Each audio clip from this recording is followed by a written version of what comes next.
Can everyone hear me? What?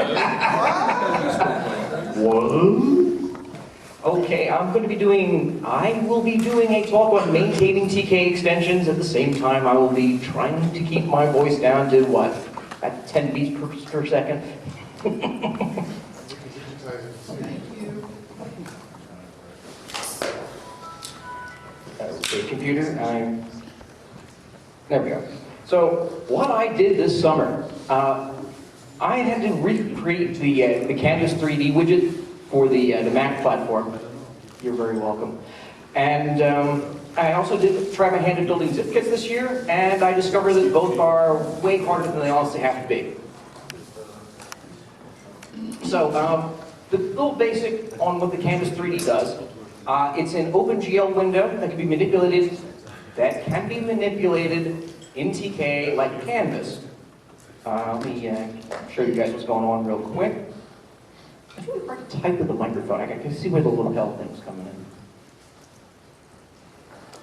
So here we go. Let's Odie bin wish Odie lib Canvas, and we'll just load up one of the demos.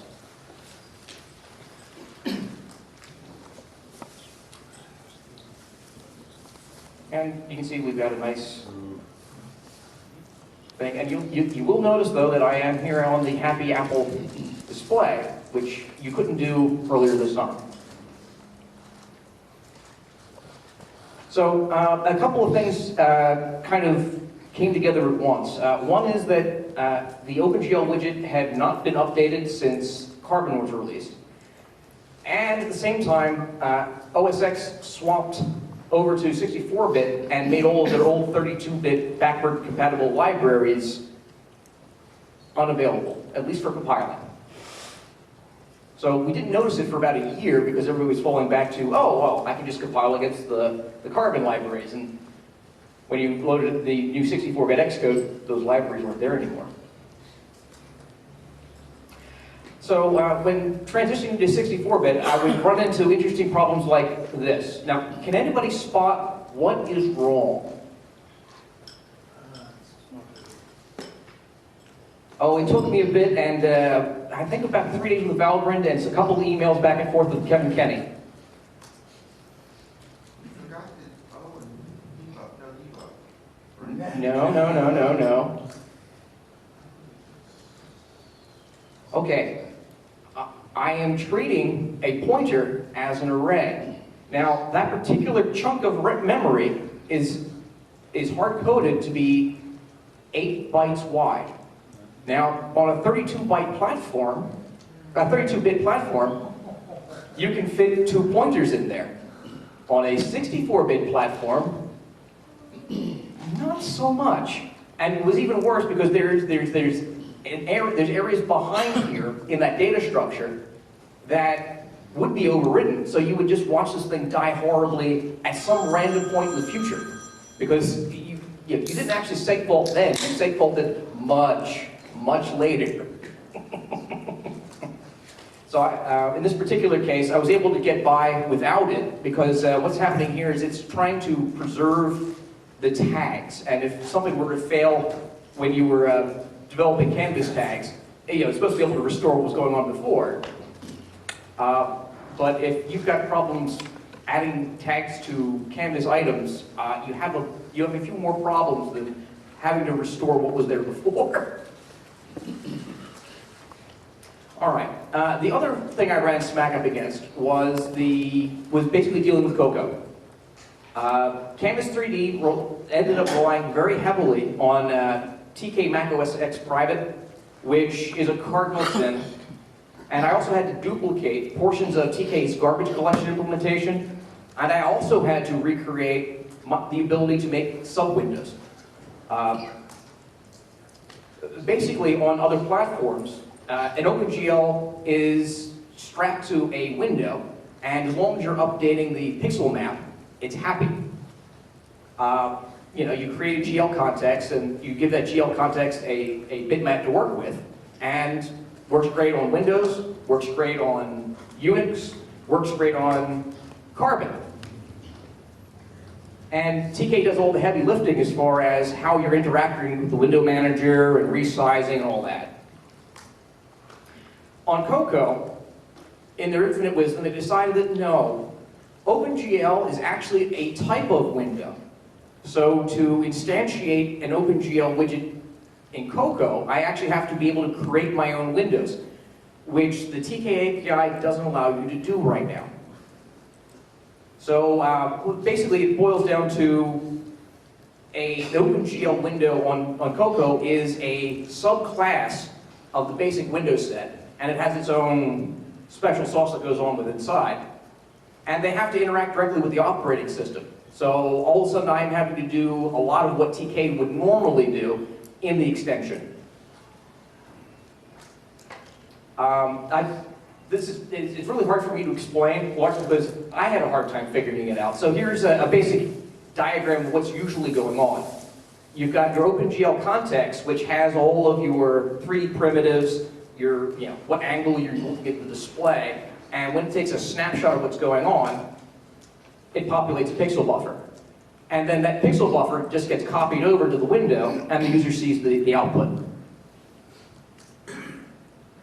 On OS X, that's all embedded in one little thing. And now they do that for performance reasons, but because I'm having to deal with basically recreate my own window object, that's where all the complexity is. So what normally happens with the other platforms for the OpenGL Canvas, I've got a TK data structure that starts off like any TK data structure, and I get a TK window in, and I create the OpenGL context, and that gets carried around with the the TK data structure.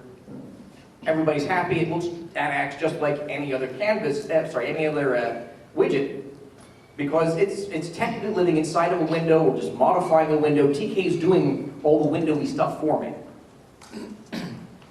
On Cocoa, there's a relationship between the parent window and the OpenGL window, and a relationship between the OpenGL view and the GL context. Which, that makes perfect sense if you're writing an Objective-C application, because you're building all these relationships in your code. But the way TK does things, when I create the widget, it's not mapped yet, so I don't know who the parent's going to be. I don't have that relationship. You can go off and try to invent that, but then you will get random crashes all over the place. So what I ended up having to do was start the Canvas widget off, not knowing what window it was, and starting off with a null OpenGL context. And when the window was mapped was when I finally got the information I needed to build all the relationships. So once the window map event comes in with the parent window, then Steve would give me my GL view, and the GL view would then give me my GL context. It's really twisted. So I don't think this is quite finished yet. I think a lot of what I'm going to have to do, we'll have to go back into the TK core, because I'm not the only extension that's going to have this problem. QuickTime video widgets do the same sort of thing. They are not a window, they're a type of window. And so they're also going to have to be able to deal with the fact that I need to be able to create windows on TK's behalf and pass them back. Okay, that was pretty short. So I've also done a little bit of work with making kits. Decided as an experiment to try to do them with just what's in the Tibble core. What I found was that all I really needed to add was a zip VFS implementation, and I already had one on hand because the project I worked on was originally developed by Richard Hipp, and Richard Hipp had originally developed one of the very early implementations of, okay, I'm going to be mounting and running Tickle out of the VFS. It took a little bit of legwork to find an updated one that understood the modern sense of,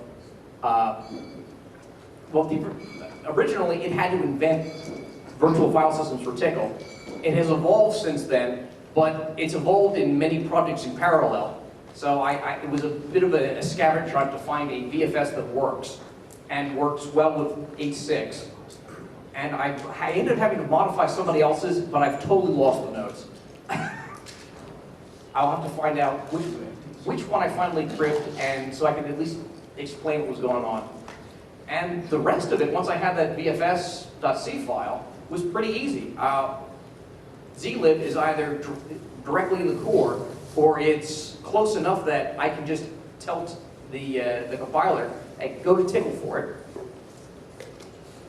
And that's about where my formal slides end. So, does anybody have any questions on what we've gone over? So, yes?